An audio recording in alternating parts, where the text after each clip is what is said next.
बमबारी। भारतीय grand master are Praggnanandhaa ने उज्बेकिस्तान मास्टर्स का खिताब जीता। आलमी दर्जाबंदी में 3 दर्जे छलांग लगाकर चौथे नंबर पर पहुंची।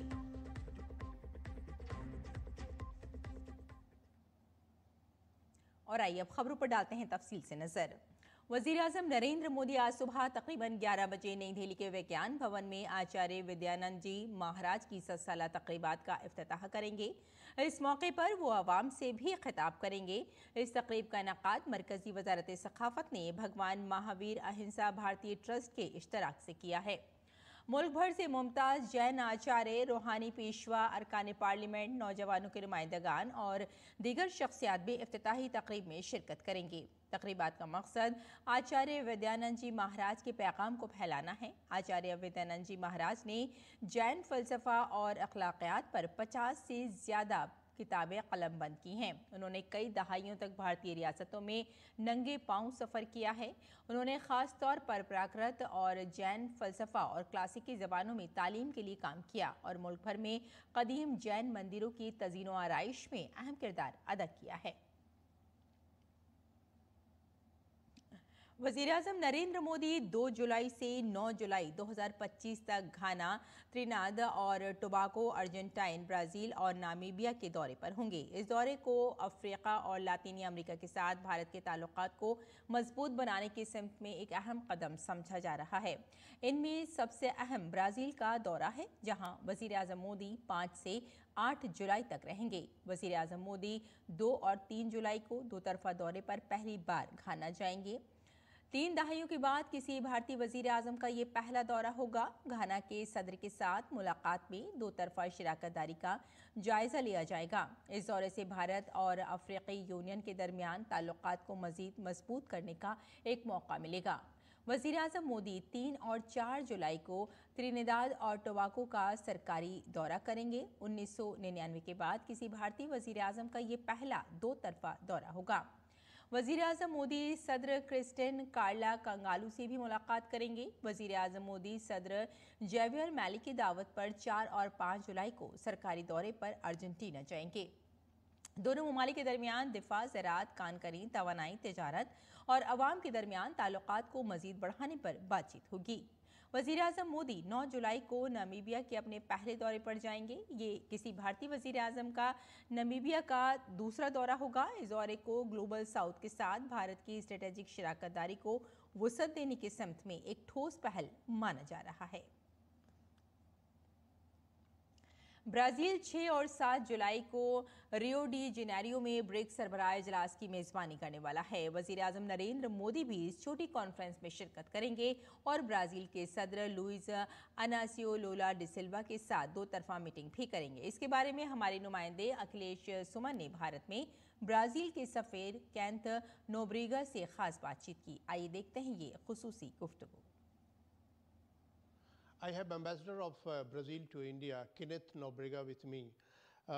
Excellency, BRICS Summit is going to be held in your country. What do you think? What are the priorities of BRICS as you are the host? We have 6 priorities. The first is reform of global governance, which is a founding platform of BRICS, as you know. The second is climate change financing.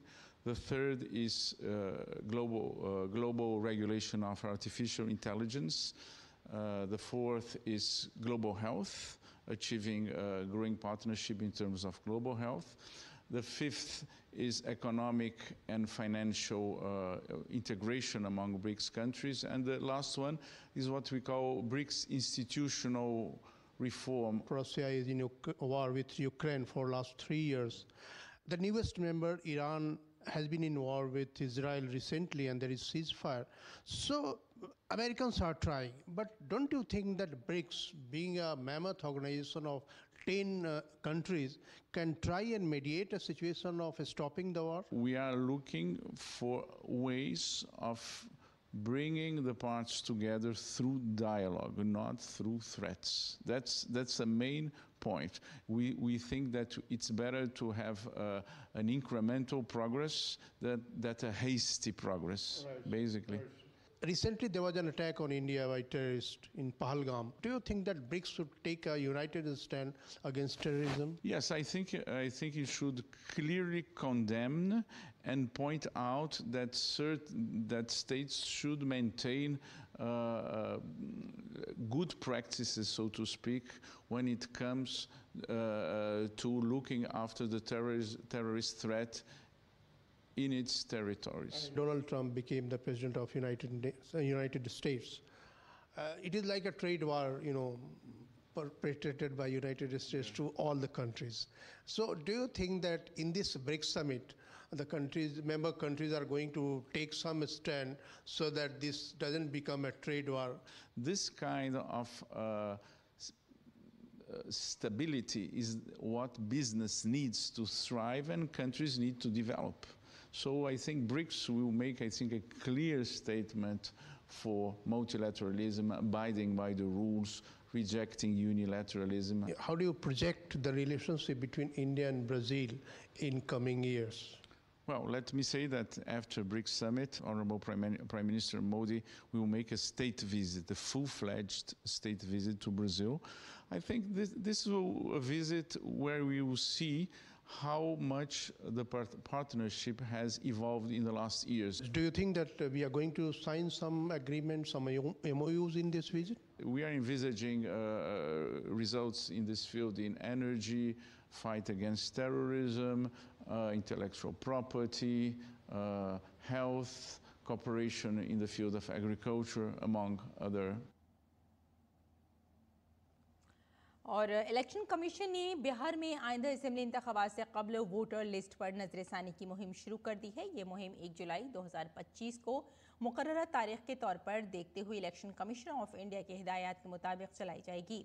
Bihar में आखिरी खुसूसी नजरसानी साल 2003 में की गई थी, लेकिन फिलहाल शहरी कारी, नकल मकानी, नए वोटरों की तादाद में इजाफा, मरने वालों के नामों को अपडेट न करने और फहरिस्त में गैर कानूनी शहरियों के नामों जैसे मसाइल की वजह से ये नजरसानी जरूरी थी। बिहार में वोटर लिस्ट पर नजरसानी मुहिम के तहत 26 जुलाई तक घर घर जाकर सर्वे किया जाएगा। वोटर लिस्ट 1 अगस्त को शाये की जाएगी। 1 अगस्त से 1 सितंबर तक दावे या एतराज़ात दायर कर सकते हैं। हतमी वोटर लिस्ट 30 सितंबर को शाये की जाएगी। हर वोटर को गिनती का फॉर्म पुर करना होगा, जिसे BL और घर घर जाकर तकसीम और जमा करेंगे। फॉर्म भरने की सहूलत ऑनलाइन voters.eci.gov.in पर दस्तयाब है।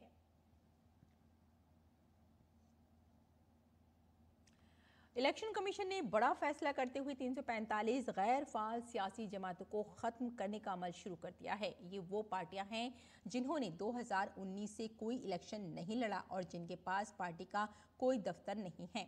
बिहार इंतखाबात से पहले रियासत में ऐसी कितनी पार्टियां हैं, इसकी निशानदेही की जा रही है। जल्द ही इन पार्टियों को वजह बताओ नोटिस जारी करके मजीद कार्रवाई की जाएगी। बिहार के चीफ इलेक्टोरल अफसर ने सोशल मीडिया के जरिए बताया कि मुल्क भर में 345 ऐसी सियासी पार्टियां हैं जो गैर फाल हैं। इन पार्टियों की शिनाख्त के लिए मुल्क गीर सतह पर कार्रवाई के बाद, जिसके पहले मरहले में इन 345 पार्टियों की निशानदेही की गई है। साथ ही इलेक्शन कमीशन ने मुतालिका रियासतों और मरकज के जेर इंतजाम इलाकों के चीफ इलेक्टोरल अफसरान को इन पार्टियों को वजह बताओ नोटिस जारी करने की हिदायत दी है। इसके बाद मुतालिका CEO इन पार्टियों को सुनने का मौका दिया जाएगा। किसी भी पार्टी को डीलिस्ट करने का हतमी फैसला इलेक्शन कमीशन ऑफ इंडिया के जरिए लिया जाएगा। मुल्क के चीफ जस्टिस भूषण गवई नागपुर के 3 रोज़ा दौरे पर हैं। चीफ जस्टिस ने गुज़श्ता रोज़ एक तकरीब में अपने दिली जज्बात का इजहार किया। Nagpur district court bar association के ज़ेर एहतमाम इस तकरीब में CJI गवई को मुल्क के आला तरीन अदालती ओहदे पर पहुँचने के लिए एजाज़ से नवाजा गया। इस दौरान उन्होंने अपने वालिदैन की मेहनत और जदोजहद की दास्तान सुनाई। चीफ जस्टिस भूषण गवई आज सुबह 11 बजे रवि नगर के लॉ कॉलेज में संविधान पार्क और डॉक्टर बाबा साहेब अम्बेडकर के मुजस्समे की नकाब कुशाई भी करेंगे।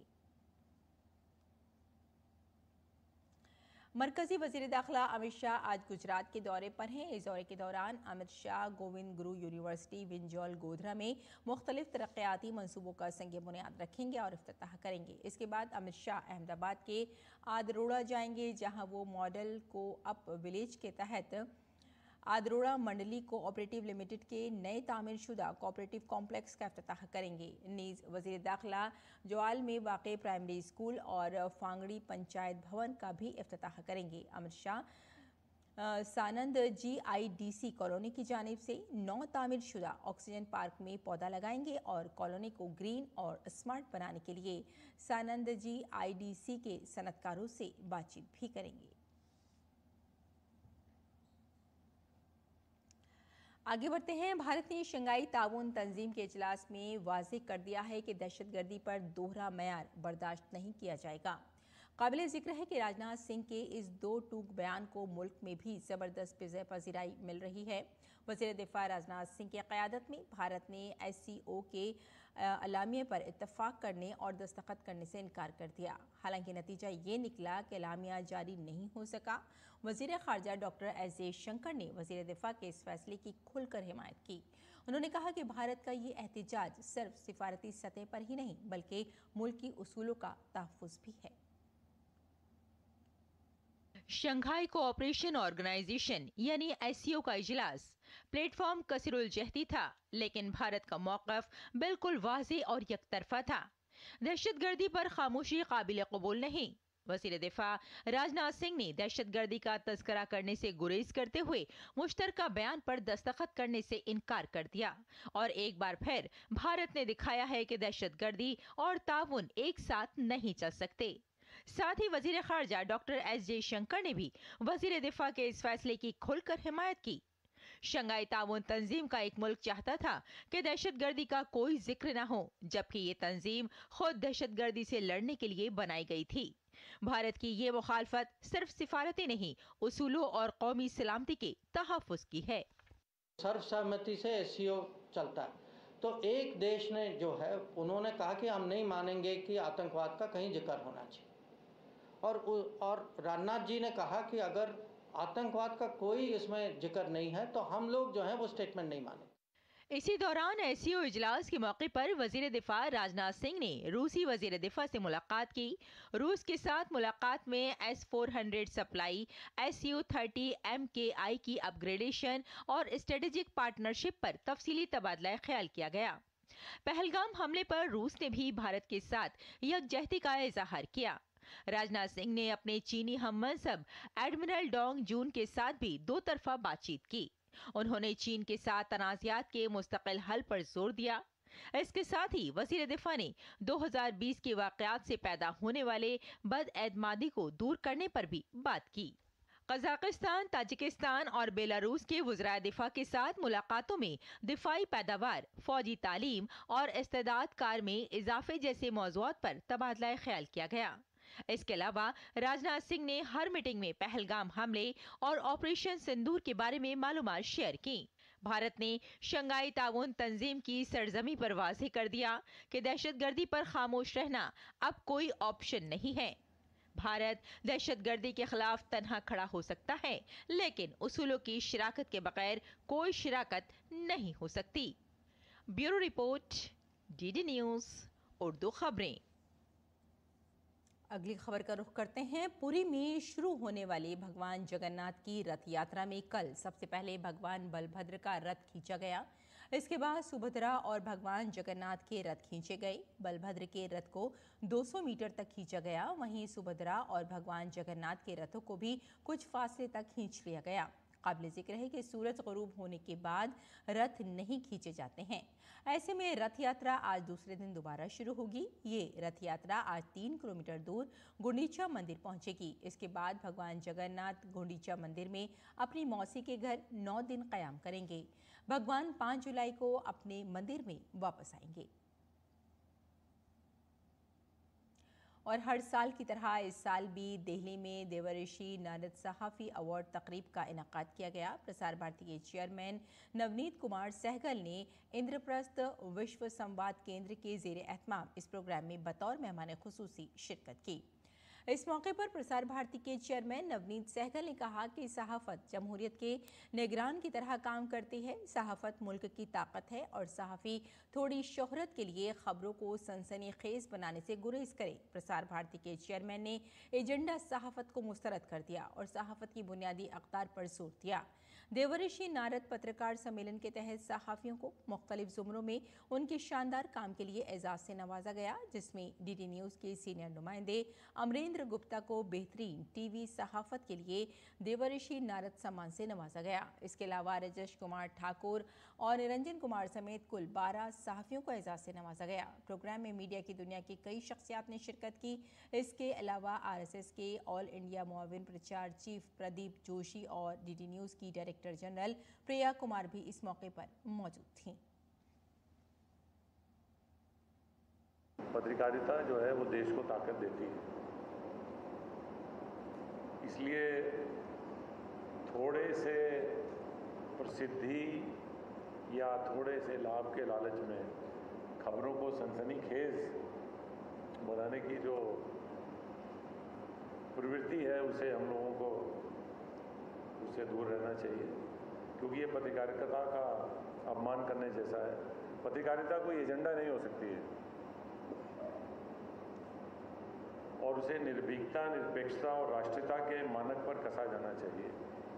जो पत्रकारिता राष्ट्र के खिलाफ है और जो विघटन और करप्शन जैसी ताकतों को कवर करने का काम करती है, और वो किसी संस्था का एजेंडा हो सकती है, पत्रकारिता का वो एजेंडा नहीं हो सकती है। पिछले 1 साल के दौरान मेरी जो स्टोरीज थी टीवी को लेके, उसके लिए मुझे बेस्ट टेलीविज़न अवार्ड से सम्मानित किया गया। मुझे सम्मान दे रहे थे वो प्रसार भारती के चेयरमैन नवनीत जी सहगल थे और जो दूरदर्शन की डीजी थी प्रिया कुमार जी, उनके हाथों से सम्मान मिलना मेरे लिए सपने जैसा है। मुझे लगता है कि आज पूरी तरह से संस्थान का भी मुझे आशीर्वाद मिला और मेरे काम के दौरान भी जितने मेरे कलीग्स रहे, जितने मेरे सीनियर्स रहे या जितने मेरे लोगों ने मेरे काम को अलॉट किया, मैंने अपना पूरा फुल देने का प्रयास किया और आज बड़े गर्व का पल है कि मुझे महर्षि नारद सम्मान से सम्मानित किया गया है। कई चैलेंजिंग स्टोरी मुझे अलॉट की जिसको मैंने बहुत ईमानदारी से करने का प्रयास किया, तो मैं एक बार पुनः सबका धन्यवाद देता हूँ कि मुझे इस सम्मान के लिए चुना गया। और अब पुरानी गाड़ियों को स्क्रैप करना ज़रूरी हो गया है जो ज़्यादा आलूदगी का बाइस हैं और हिफाजत के लिए ख़तरा हैं। पॉलिसी के तहत 10 साल पुरानी डीजल और 15 साल पुरानी पेट्रोल वाली गाड़ियों को ख़त्म कर दिया गया है। काबिल ज़िक्र है कि पुरानी गाड़ियों को स्क्रैप करके उनके मालिकान को भी बहुत से फ़ायदे दिए जा रहे हैं। पुरानी गाड़ियों को स्क्रैप करने के लिए मुल्क में कई खुसूसी गाड़ियों के स्क्रैप सेंटर्स भी बनाए जा रहे हैं, जहाँ माहौलियात को मद्देनज़र रखते हुए नई टेक्नोलॉजी के साथ गाड़ियों को स्क्रैप किया जाता है। जापान के ताउन से ऐसा ही एक व्हीकल स्क्रैप सेंटर मानेसर के करीब बनाया गया है। हमारे नुमाइंदे अजीत द्विवेदी ने इस स्क्रैप सेंटर का मुआयना किया, जिसमें माहाना 1800 गाड़ियों की गुंजाइश है। मोटर व्हीकल एक्ट के अनुसार 10 साल से ज़्यादा पुरानी डीजल की गाड़ियां और 15 साल से ज़्यादा पुरानी पेट्रोल की गाड़ियां जो है वो रोड पर नहीं चल सकती हैं और ऐसे वाहनों को डिसमेंटल किया जाता है, स्क्रैप किया जाता है। और इस समय हम दिल्ली NCR के पास मानेसर में ऐसे ही स्क्रैपिंग फैसिलिटी में है, जहां पर कि आप देख सकते हैं किस तरीके से गाड़ियों को स्क्रैप किया जाता है। उसका यहाँ पे आपको एग्जांपल दिखा रहे हैं। पूरी प्रोसेस अब आपको बताएंगे कि सबसे पहले जो है गाड़ियाँ यहाँ पर आती हैं और उसका यहाँ पे पूरी तरीके से उसकी जांच की जाती है और जो भी पार्ट्स जो है उसके निकाले जाते हैं, उसको आइडेंटिफाई किया जाता है, बाकायदा नोट किया जाता है और जो पार्ट्स हैं उसके वो अलग अलग किए जाते हैं। बॉडी के जो जरूरी कंपोनेंट हैं उनको अलग करने के बाद जो स्क्रैप करने वाला पार्ट है उसको जो है मेटल को वहाँ पर कंप्रेस जो मशीन है उसके माध्यम से वहाँ मेटल को डाला जाता है, को कंप्रेस करके जो है रिसाइकल के लिए भेजा जाता है। करीब 25,000 से ज़्यादा वाहनों को साल भर में स्क्रैप करने की इसकी जो है इसकी क्षमता है। हमारे साथ बात करने के लिए अनिरुद्ध केडिया जी हैं। अनिरुद्ध जी, किस तरीके से ये पूरा काम करता है और क्या खासियत है पूरे इस स्क्रैपिंग फैसिलिटी की? तो हमारे सारा टेक्नोलॉजी जापान का है, तो ये गाड़ियाँ अंदर आती है 10 से 15 साल पुरानी गाड़ियाँ को हम स्क्रैप करते हैं। वॉल्यूम और बढ़ सकता है तो वॉल्यूम सरकार उसकी तरफ काम कर रही है कि वॉल्यूम बढ़ाना है। तो ये जब गाड़ियाँ आती है तो हम इसके पार्ट्स आइडेंटिफाई करते हैं। आप अगर देखें यहाँ पे सब पार्ट्स लिखे हुए हैं। तो ये जो गाड़ियाँ है ये स्क्रैप रेट पर नहीं खरीदी जाती, क्या क्योंकि कस्टमर को ज़्यादा से ज़्यादा पैसा मिले तो ये जो गाड़ियाँ ये स्क्रैप रेट से ऊपर खरीदी जाती है और हम इसका पार्ट्स रिकवर करते हैं। तो ये पार्ट्स हमने रिकवर करी, आप देख सकते हैं बार कोडिंग वगैरह। तो ये जो इंजन है, ये engine according to the government law हमें टोटल डिस्ट्रॉय करना है। तो ये हम इंजन को पूरा डिसमेंटल करते हैं, हम लोग एल्यूमिनियम आयरन सेपरेट करते हैं। तो ये इकट्ठा करा जाता है और फिर यहाँ से शेल कटिंग एरिया में जाता है। कितनी कैपेसिटी इसकी है और किस तरीके से ये पूरा जो प्लांट जो है, ये प्लांट ऑटोमेशन में काम करता है, कहाँ कहाँ तक की गाड़ियाँ यहाँ पर आती है? इसकी कैपेसिटी 1800 गाड़ियाँ पर मंथ की है। ये प्लांट जो है ये सेमी ऑटोमेटेड है। इसमें partially machinery partially man power का काम है, क्योंकि पार्ट रिकवरी है तो मैन पावर मैनुअली करना पड़ता है। अगर आप इकोनॉमिक्स की बात करें तो 200 to 250 किलोमीटर्स का रेडियस हम कवर कर सकते हैं। हम लोग प्लाज्मा कटर यूज़ कर रहे हैं, we are not even using gas cutter. तो एनवायरमेंटली इतना फ्रेंडली हम लोग काम करते हैं। ये जो अब गाड़ी कट होगी, ये कट होके वहाँ पे ग्रैपलर है, ग्रैपलर से उठा के इस बेलिंग मशीन में डाली जाएगी। तो सरकार ने ये जो पॉलिसी निकाली है, ये स्टील को इंपोर्ट करने स्टील स्क्रैप को इंपोर्ट रिड्यूस करने के लिए निकाली है। तो हमारा जो एंड प्रोडक्ट है वो स्टील स्क्रैप है। तो पूरी तरीके से कोशिश है कि इको फ्रेंडली जो है पूरा इसको बनाया जाए, और जिस तरीके से दूसरे कंपोनेंट होते हैं जिसमें कि बैटरी है या लाइट्स हैं या कांच के जो कंपोनेंट हैं उनको अलग किया जाता है, ये सब रीसेल होगा। तो इससे क्या है, सर्कुलर इकोनॉमी बहुत ज़्यादा बढ़ रही है। जो रॉ मटेरियल प्लास्टिक आयरन सब जो है वो रीयूज हो रहा है। पर्यावरण के अनुकूल जो है गाड़ियों की स्क्रैपिंग की जाए और पुराने वाहन जो हैं जो कि रोड पे चलने के योग्य नहीं रह गए हैं उनको इसी तरीके के स्क्रैपिंग सेंटर में आगे चलकर स्क्रैप किया जा रहा है। कैमरामैन राजेश रिकी के साथ अजीत द्विवेदी, DD न्यूज़, मानेसर। और नाज़रीन, आइए अब नज़र डाल लेते हैं दिल्ली से शाये कुछ उर्दू अखबारात पर।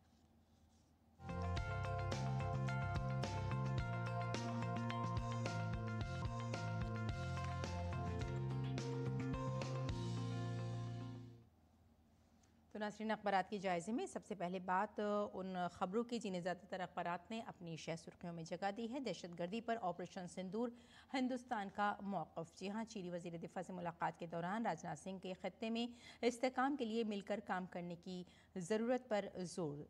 वज़ीर दिफ़ा इस वक्त शंघाई ताउन तंजीम में हिस्सा लेने के लिए मौजूद हैं और आपको बताते चलें कि दीगर जो मुल्क हैं उनके साथ उनकी दो तरफ़ा मुलाकात हुई है। और ख़ास तौर से अगर चीन की बात करें तो इस मुलाकात में राजनाथ सिंह ने चीन के साथ सिफारती ताल्लुकात को बेहतर बनाने के लिए एडमिरल से मुलाकात की और 4 निकाती मंसूबा भी उन्होंने पेश किया है। और इसके अलावा भी कई अहम मुद्दों पर बातचीत की जा रही है। अगली खबर देख लेते हैं। अमेरिका की ईरान को $30 अरब देने की तजवीज़, कुछ पाबंदियों में भी छूट का इम्कान बताया जा रहा है। और इसी के तहत आपको बताते चलें कि ईरान पर यूरेनियम अफजूदा के बग़ैर सिविल फ़ौजी के लिए न्यूक्लियाई प्रोग्राम शुरू कर सकता है ईरान अगर चाहे तो। ये तजवीज़ पेश की है अमेरिका ने ईरान के लिए। और अब देख लेते हैं नाजरीन अगली सुर्खी भी काफ़ी अहम हो जाती है, क्योंकि सदर जमहूरिया ने किया MSME डे 2025 एंटरप्रेन्योर इंडिया का इफ्तिताह। जी हाँ, सदर जमहूरिया द्रौपदी मुर्मू ने इसका इफ्तिताह किया है और क्रेडिट गारंटी फ़ंड किया। साथ में कौमी राजधानी में इन्होंने कहा कि जो बहुत छोटी सनतें हैं उनको आगे आना चाहिए और जितने भी एंटरप्रेन्योरशिप हैं, जितने भी स्टार्टअप्स हैं, वो मुल्क की तरक्की में अपना एक अहम किरदार अदा कर रहे हैं। और अब देख लेते हैं एक और सुर्खी, दिल्ली से इसका ताल्लुक़ है। वज़ीर आला ने 105 नई देवी ई बसों को हरी झंडी दिखाकर रवाना किया है। रेखा गुप्ता ने नरेला में नए तामीरशुदा सेक्टर A9 डिपो का इफ्तिताह किया है। और आपको यहाँ बताते चलें कि इलेक्ट्रिक बसों को हरी झंडी दिखाई और नरेला में नए तामीरशुदा सेक्टर का इफ्तिताह किया डिपो का। उन्होंने इसे कौमी राजधानी के लिए साफ़ सुथरा और ज़्यादा मौसर पब्लिक ट्रांसपोर्ट की जानिब एक कदम करार दिया है। यानी आप दिल्ली में कुछ और बसेस देखने को आपको मिल सकती हैं और दिल्ली वालों को इससे आसानियाँ पैदा होंगी। और अब चलते चलते नाज़रीन एक और सुर्खी देख लेते हैं। आपको बताते चलें कि ये जो ख़बर है IOC के ताल्लुक़ से है और IOC ने 2036 ओलंपिक के लिए बोली लगाने का अमल जो है उसको रोक दिया है। तो नाज़रीन, ये था अखबारात का जायज़ा और आइए अब लौटते हैं बुलेटिन की जानिब। कुछ और खबरों पर नज़र डाल लेते हैं। जनूबी कोरिया की इंटेलिजेंस एजेंसी NIS ने खबरदार किया है कि रूस रवा मौसम गर्मा में यूक्रेन पर बड़ा हमला कर सकता है और इसमें उसे शुमाली कोरिया के फौजियों की मदद मिल सकती है। रिपोर्ट के मुताबिक शुमाली कोरिया ने रूस भेजने के लिए फ़ौज की भर्ती शुरू कर दी है और एक अंदाजे के मुताबिक वो जुलाई अगस्त में 6000 के करीब इजाफी फौजी एहलकार भेज सकता है। काबिल जिक्र है कि हाल ही में किम जोंग उन ने एक रूसी सिक्योरिटी एहलकार से मुलाकात की थी। अमेरिकी सदर डोनाल्ड ट्रंप ने ऐलान किया कि वो एकतरफा तौर पर कनाडा के साथ टैरिफ मुआहदे पर मुज़ाकरात को रोक रहे हैं। उन्होंने कहा कि कनाडा ने नए टैक्स लगाकर अमेरिकी टेक्नोलॉजी कंपनियों पर खुला हमला किया है, इसलिए इसके साथ तमाम तिजारती मुआहदे की बातचीत रोकी जा रही है और अगले हफ्ते तक वो कनाडा पर नए टैरिफ का ऐलान कर देगा। कनाडा के वजीर ख़जाना फ्रांकोइस फिलिप कैम्पेंग ने 19 जून को ऐलान किया कि उनका मुल्क अमेरिका के साथ जारी बातचीत के बावजूद 30 जून से अमेरिकी टेक्नोलॉजी कंपनियों पर नए टैक्स लगाने के अपने मंसूबे को मुलतवी नहीं करेगा। जिन कंपनियों पर टैक्स लगाया गया है उनमें अमेजन, मेटा, गूगल और एप्पल वगैरह शामिल हैं। इजराइल और ईरान के दरमियान 12 दिन की जंग और जंगबंदी के बाद अमेरिकी सदर डोनाल्ड ट्रंप ने ईरान को नई धमकी दे दी है। ट्रंप ने कहा कि अगर इंटेलिजेंस से पता चलता है कि ईरान यूरेनियम की अफजूदगी जारी रखे हुए है तो वो एक और फौजी हमले का हुक्म जारी करने से गुरेज नहीं करेंगे। डोनाल्ड ट्रंप ने कहा कि उन्हें तवक्को है कि ईरान अपना जौहरी प्रोग्राम दोबारा शुरू नहीं करेगा और बैनुल-अक़वामी मुआयने के लिए अपने दरवाजे खोल देगा। ट्रंप ने खबरदार किया कि अगर ईरान ने अपना जौहरी प्रोग्राम दोबारा शुरू किया तो अमेरिका बगैर सोचे समझे ईरान पर दोबारा बमबारी करेगा। और भारतीय ग्रेनेड मास्टर आर प्रज्ञानंद ने उज़्बेकिस्तान मास्टर्स खिताब जीता। उन्होंने अज़चे कप मास्टर्स के फाइनल राउंड में उज़्बेकिस्तान के नौदेरबैक अब्दुल तौरोफ को सियासी रंग की मोहरों से शिकस्त देकर ये कारनामा अंजाम दिया। इस जीत के साथ ही प्रज्ञानंद की लाइव रेटिंग बढ़कर 2778.3 हो गई है। इससे भारतीय ग्रैंड मास्टर आलमी नंबर 4 बन गए हैं। 19 साल खिलाड़ी 3 पायदान की छलांग लगाकर चौथी पोजीशन पर पहुंच गए हैं। वो अपने हमवतन और आलमी चैंपियन डी गुगेश से आगे हैं, जिनके 2776.6 रेटिंग पॉइंट्स हैं। और अब मौसम का मिजाज।